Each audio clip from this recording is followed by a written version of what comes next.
Member for Scarborough Agincourt. Thank you, Mr. Speaker.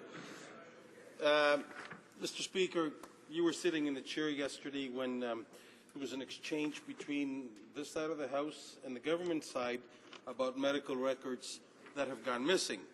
I'm glad to understand that the Parliamentary Secretary has said something today of the effect that after looking into it, that there could be some people that their files could have been missing. And I want to quote from an article that appeared today on the Globe and Mail, page A4, and it reads, "Veteran continues to search for missing medical files. Former infantry Corporal Kenneth Young tried for years to obtain the medical records related to his treatment at a now-closed Veterans Hospital, only to learn that they had been destroyed in 2009, along with more than 27,000 boxes of other veteran medical files." Wow. Mr. Speaker, that's 27,381 medical boxes of files, to be exact.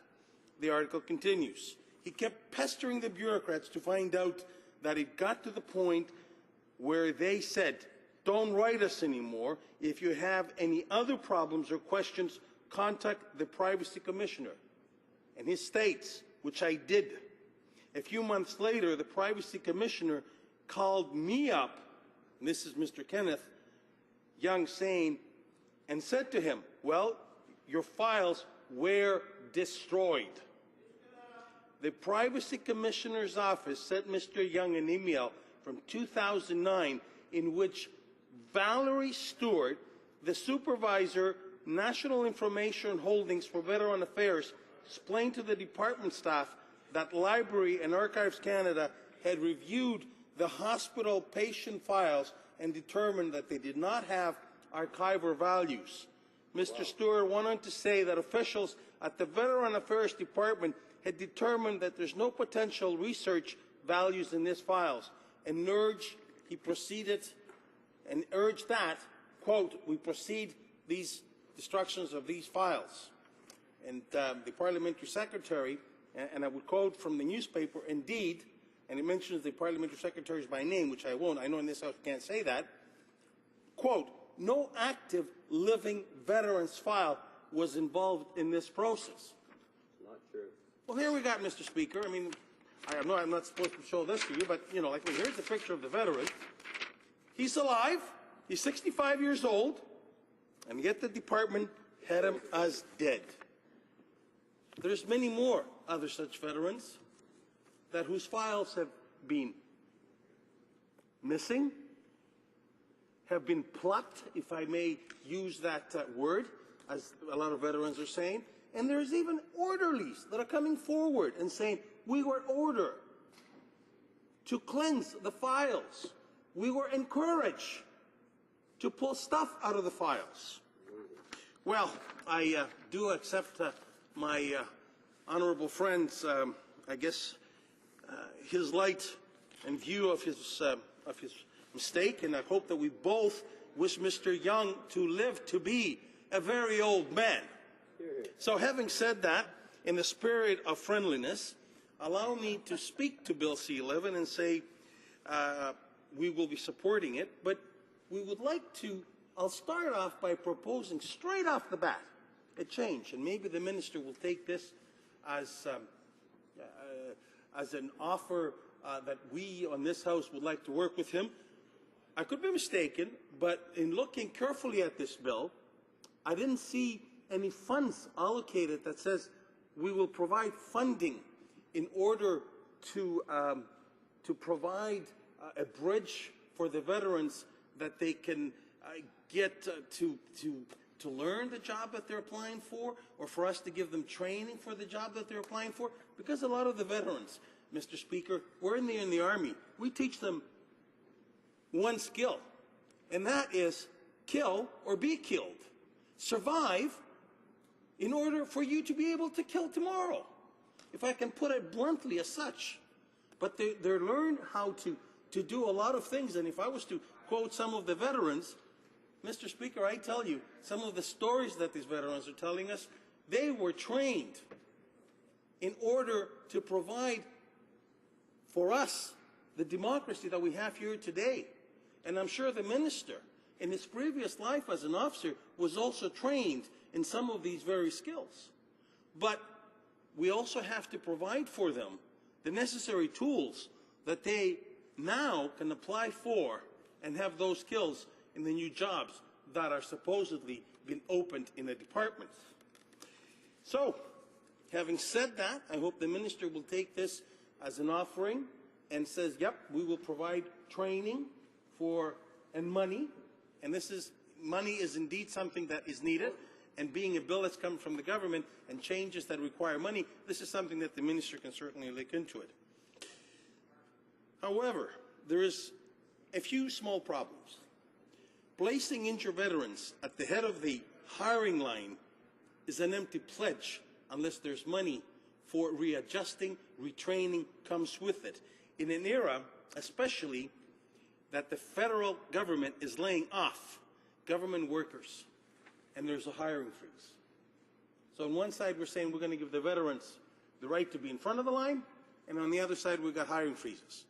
So I'm still having a little bit of difficulty comprehending. C-11 should not replace the government's obligation to help Canadian Forces members to stay in the forces when that is their wish. And I keep referring to Corporal David Hawkins and to Corporal Glenn Kirkland, but I'll go to that in a few more seconds. Soldiers wounded in Afghanistan are coming forward about being discharged from the military against their will and before qualifying for these pensions.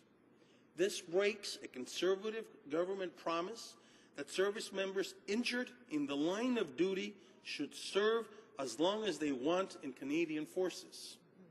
According to National Defence and Canadian Forces Ombudsman, soldier support centres have been left acutely understaffed and unable to provide for troops dealing with physical and psychological injuries.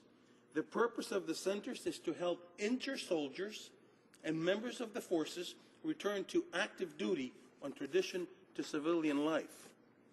And this, Mr. Speaker, gets me into the 9 centres that the minister is so bent to closing. And I would invite the minister, if he wishes, to take a trip. Matter of fact, I'll go with him to see the veterans. And I'm sure that the NDP and everybody here would certainly go and look at the veterans. Look at Ron Clark, that for years he's been a Conservative member.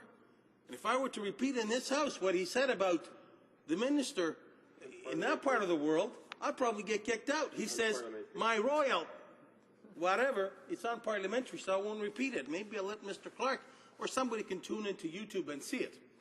But, Minister, I'll say to you that the 9 centres that you want to close, through you, Mr. Speaker, affect 26,788 veterans. Veterans will have to drive from Windsor, Ontario, into London, Ontario, a 2-hour drive. Members will have to drive from Sydney, Nova Scotia, to Halifax. And if it's winter and you have to go over Kelly's Mountains, I tell you, Mr. Speaker, that is not a pleasurable drive. That can take for a veteran 5 or 6 hours. And if some of the veterans are 80 years old, are you asking them to do that drive? Is that what this country is asking a veteran to do? The veteran that fought in order to put us in front of the line. The veteran that fought for us to have the democracy that we have in this House. I'm sure that is not what the minister wants. So here's an opportunity for the minister to say, yep, you might have made a mistake. Yep, we're going to wait another 15 years until the World War II vets and the Korea vets that are primarily the people that are using these centres have left us behind. Yep, we're not going to ask an 80-year-old man or a woman to fill a form in by somebody on the other line, the 1-800 number. And we're not going to ask a veteran to be at the back of the line at a government services office where he fought or she fought to keep us in front of the line. I'm sure the minister, being a veteran of the Toronto, the London, the Markham Force, and the OPP Force, knows for a fact not only veterans that fought in order to protect this country, but police officers that put their lives in duty on an everyday basis need to be respected and to be in front of the line. So through you, Mr. Speaker, to the minister, maybe he would want to reconsider the judgment that was made. Maybe it was made before he got there. Maybe he wants to really reconsider that having these veterans go through all those hoops is not something that is the Canadian way. Because when the minister swore an oath to protect some of us that live in Toronto, or some of us that live in London, or some of us that live in York Region, or the majority of the members of Parliament in this House that live in Ontario, we need to respect what he did for us. Then why, in the same breath, are we disrespecting the thousands of veterans that were not hesitant for 30 seconds to give up their lives for us? World War II, Korea, United Nations, NATO, Yugoslavia, Afghanistan, Croatia, and the list goes on and on and on. Maybe through you, Mr. Speaker, to the minister, he might have a change of heart. When he goes home tonight, he'll come and say, yep, we're going to give those 9 centers open for the next couple of years, especially for World War II and Korea vets. Now, Mr. Speaker, let me go on. In the past year, the Canadian Armed Forces is forcing personnel with service-related injuries to leave the Canadian Armed Forces before they qualify for their pension. Corporal Glenn Kirkland, who suffers from physical and emotional wounds as a result of a Taliban bomb that killed 3 comrades, was being forced to leave the CAF because he didn't meet the military's universality of service requirements.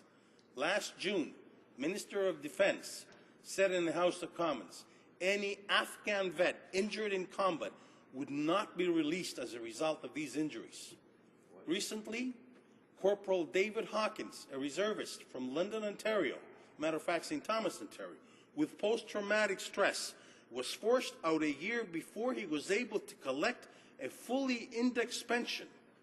In October 30th, 2013, the Minister of Defense said in this House of Commons, we want to thank Corporal Hawkins. Fantastic, great opening, for his services and sacrifice for Canada. Outstanding! However, he continues, before being released, members of the Canadian Armed Forces work with the military on transition plan. Ill and injured Canadian Forces members are provided with physical, mental, and occupational therapy services for their eventual transition to civilian life. Members are not released until they're prepared. Well, Corporal Hawkins was released before he was well prepared. Now, having taken this, if Corporal Hawkins was to be applying to get a job with any department, he might have to get a little bit of training. He might need a couple of bucks, some money aside here for him to get retrained in order to be able to apply. Or maybe some money will have to be allocated in the department in order for this injured vet suffering with post-traumatic stress disorder, in order for him to be able to qualify to do that job. Mr. Speaker, Corporal David Hawkins was not prepared to be released. The Minister of Veterans Affairs is trying to find a way to show that the Conservative government is caring for injured veterans, while not coming clean with a lot of these issues. So, I'll continue. The Veterans Ombudsman stated in a press release, made the following observations on C-11. Under a new legislation, the system will have to adjudicate an individual's file to determine if the medical release is related to service or not. This could add additional red tape to the release process and potentially delay the ability to access priority hiring upon release. This will create separate classes of veterans for federal priority hiring. All medical or released Canadian Armed Forces members will be treated the same way because there is an inherent service relationship for every Canadian Armed Forces member who is medically released because the individual can no longer serve in uniform. Losing one career as a result of a medical condition is unique to the service of the military. Other questions that were raised by the Veterans Ombudsman, and maybe the Minister on question and answer might want to stand up and answer them, were going. Which department will do the adjudication? What documentation will be used in the adjudication process? Will benefit of the doubt criteria be established? How long will the process take? How much visibility will the member have in the process? Who will the appeal? Who will there be an appeal process? If a definition is made that a medical release is not service related, will it affect the decision making for another benefit program such as a disability award? Now I can tell you what's in the media, and I will quote two. One saying, sensing the lousy optics of unhappy vets during Remembrance Week, the government has pledged to give discharged soldiers first crack at civil jobs. Given that the feds are cutting staff, this is an empty promise, and it's doubtful many of these sacred jobs, scarce jobs, could actually be filled by soldiers unfit for military duty. This is November the 8th. There's another one that it goes on. Ottawa fails veterans with cynical displays of show over substance, in the National Post, Barbara Kay writes. Recently, the government proudly announced 2 new initiatives. The first pledges to give priority to veterans seeking civil jobs, but Mr. Perrant points out that thousands of veterans are incapable of working due to injuries suffering during the service. And since hiring services are in place over most of the federal departments, quote-unquote priority consideration for frozen jobs is not of much use. These initiatives increase funding for vocational rehabilitation programs to $75,000 per veteran, but the fine print bellies the seeming generosity. The money is allocated at $2 million over 5 years, spread over 1,300 veterans. That comes to $1,500 each, unless 40-some veterans get all of it. So, Mr. Speaker, I thank you for giving me the time, and certainly I hope that the Minister has paid attention, and I hope that the Minister will have the generosity today to, one, stand up and say the amendment coming from this side of the House that money be allocated in order for the veterans, the soldiers, to be retrained will be there and give us a sum for each veteran. And number two, if the Minister will stand up after my pleading with him to get up and say we will keep these 9 centres open that affect 26,788 veterans for the next 10 or 15 years. And if he gets up and he says anything about the 600 points and da-da-da-da-da-da-da, and we're going to go to their house, the veterans are watching. And the veterans know that it's totally bellowing substance. And we'll leave it at that. Thank you, Mr. Speaker. Questions and comments. The Honourable Minister of Veterans Affairs.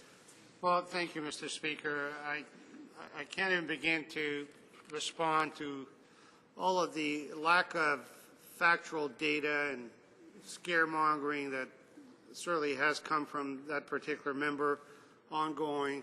Admittedly, there's always room for improvement. Perfection is not of this world. I don't profess that Canadian affairs personnel are perfect in every way, but you know, it's really difficult, Mr. Speaker, to hear that kind of rant and not have some appreciation for the men and women who work so hard to provide the best possible services they can to our veterans, and the efforts that have been made and continue to be made to support them ongoing. And I won't go into that, Mr. Speaker, but I'd like to ask the member opposite. I'd like to give him the opportunity. He talks a lot about giving money to veterans injured in the service, etc.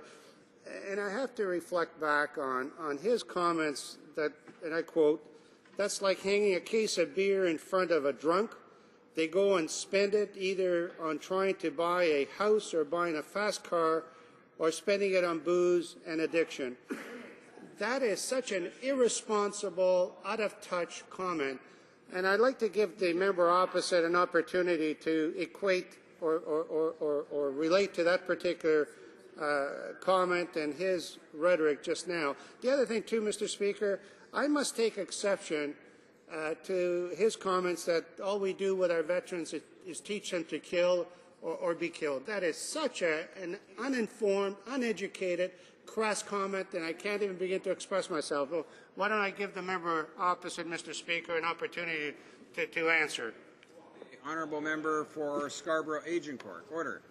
Thank you, Mr. Speaker. I thought I'd be polite to the minister, but when the minister comes up with such rant, I'm going to try to be very nice.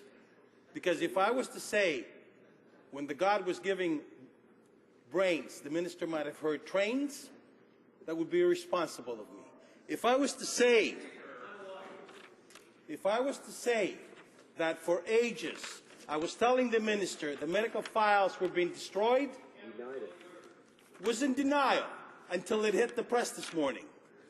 If I was to say the 26,788 veterans will be affected and encouraging the minister to go and see the vet's eyes, as I have been constantly, and it's not been listened to, well then, Mr. Speaker, I might be correct in the first statement that I said. I said, Mr. Speaker, we teach our soldiers in order to defend us. If the push comes to shove, that they will defend us. Now, unfortunately, all the accolades that I was trying to sing to the minister or say to the minister in the years of service that he did as a police officer, and is not right now standing up to defend our veterans, it'd be a disservice to this House of Commons and a disservice to his record as a police officer. So, Mr. Speaker, through you, last challenge to the Minister of Veterans Affairs. Will he do the right thing and look the veterans in the eyes? Turn around, Minister. There's a veteran up there. I know, Mr. Speaker, I should have said that. And watch him in the eyes. Order. Order. Yeah. Order.